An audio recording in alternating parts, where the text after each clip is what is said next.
guys, it's Saturday. We got a race today at 2:40. It's a 250 lap race. We got some cheesy brats and other yummies up here on the roof. This place has filled out significantly. We have neighbors everywhere, lots of people up on the roof. The clouds have rolled in. And it's a special treat for later. Angela and I may indulge just a little bit for later.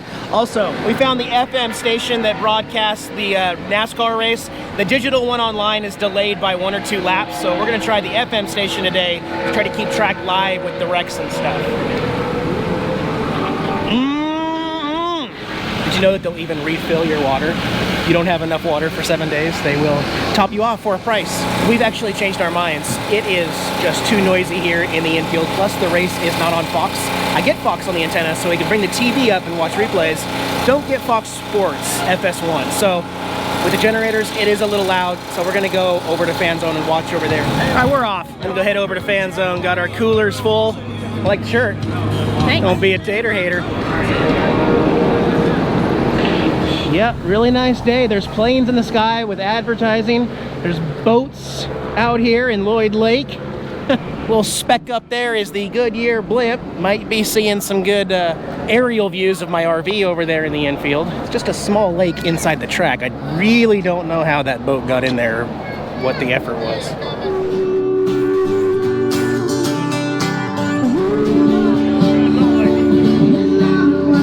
All right, race starts in about 40 minutes. I should have got my magnet, guys. They're out. They already filled that part of the shelf with something different. They don't have any magnets here at Daytona. Oops, I did it again. Darn it. Check it out. We got our own little table here. You just got some on me. No, we got a really good view. And guess who's right below us? Number 4, Harvick, right there. Yes! Yep, this is the Xfinity 300 here on Saturday. This is going to be a 2-day video. I'm gonna show you some nightlife tonight, and then we will resume with the Daytona 500 tomorrow on Sunday. Unless we ran out of gas. No, seriously, we got the best spot because all the replays for the accidents, here's the track, there's the replays. It's gonna be perfect.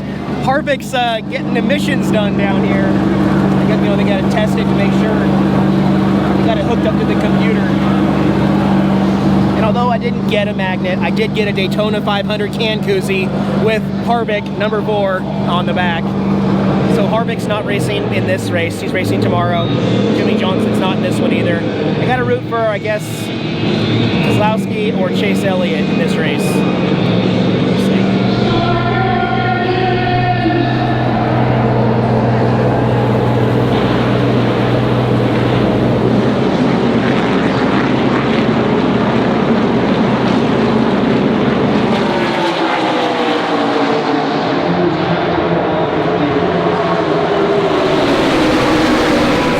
Talk about the race, but Brad Keselowski is having a bad day. His roof latch came off for a 3rd time.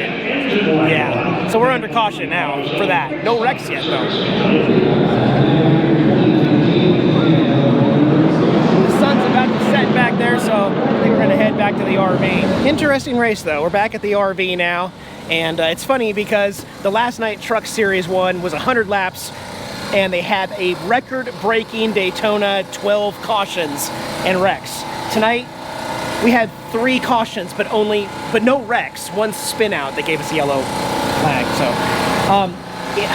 I'm just sharing this for reference, guys. If you're coming to Daytona, understand that just because you have solar and don't need your generator, this whole place is a constant drone of non-stop generators.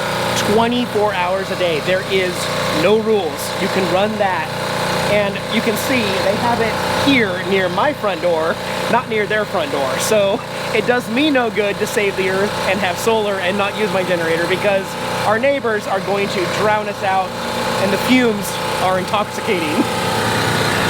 I don't mean to say that in a negative way, but certainly you do have to give an accurate portrayal of what the infield is really like where there's no hookups. So this is about $1,300 to camp here for 6 nights. You can go get full hookups, and it's a little quieter over there for like $4 or $5 grand. Anyway, waiting for the sun to set over there. It's getting close. And then we'll see if there's any night activities going on here tonight before the Daytona race, 500 race in the morning. Okay? Okay.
Good morning, everybody. It is race day, the big one, the 61st running of the Daytona 500. We're sitting under the awning shade. I got things set up on the roof, so I'll show you that in a minute. We are about 3 hours till driver introductions. Woohoo! Oh yeah, it's time.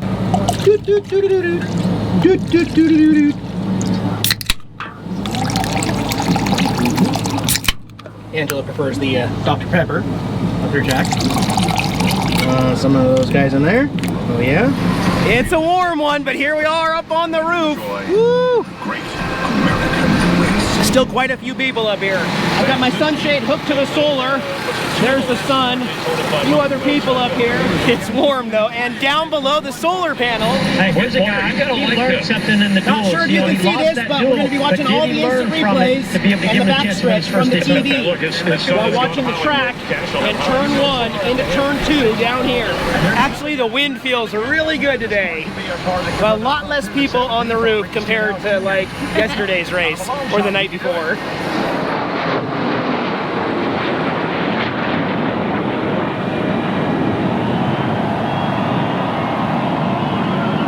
Boogity, boogity, boogity! So driving the pace truck, not pace car this year, is Earnhardt Jr. for the entire Daytona 500. He'll be the pace car truck driver for the race. Kind of cool. Drivers! Start your engines! I'm gonna yell. Go ahead and yell. Woo! So we just finished the stage 2 here. We're at 120 laps of 200 of the Daytona 500. Got a caution out. Harvick is doing okay. It's tough for me. Some of you have asked me, how come you don't show what's going on? How come you don't talk about the specifics? Well, because just like baseball and football, NASCAR has some weird copyright that I can't talk about the specifics. But I can still kind of talk about certain stuff going on, and you can get the idea for what's going on. Sorry, I've had too many Bud Lights. Yeah, well, but I will say, compared to the other races I've spent on the roof here on turn 1, having this TV, Stage 2 of the Daytona 500 is complete, 79 laps to go. Which is a little hard to show you because of the glare, but I've got sunshade and we can watch the entire race and then look down on the back stretch and watch all of the instant replays, which everybody here is just clueless. Once the caution comes out, they're like, what's going on? And I've been there, so I know it's worth hiking the TV up to the roof. It really is. It's worked really well. All right, 80 to go. Here we go. Boogie, boogie, boogie. Hey, fireworks everywhere. Yeah, and it really and truly, it was Paul Menard. He gave us a little show, but it was on the outside, the right side, and that just turned the 9 laps to go in the Daytona 500. We finally have the big one.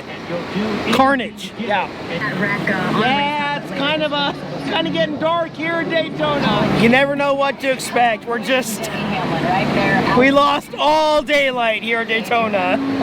Red flag is serious though. That's safety. So I'll cut back in later, I guess. Okay. By the way, we are now at a 32-minute red flag. Oh my God. Another wreck here with 3 to go.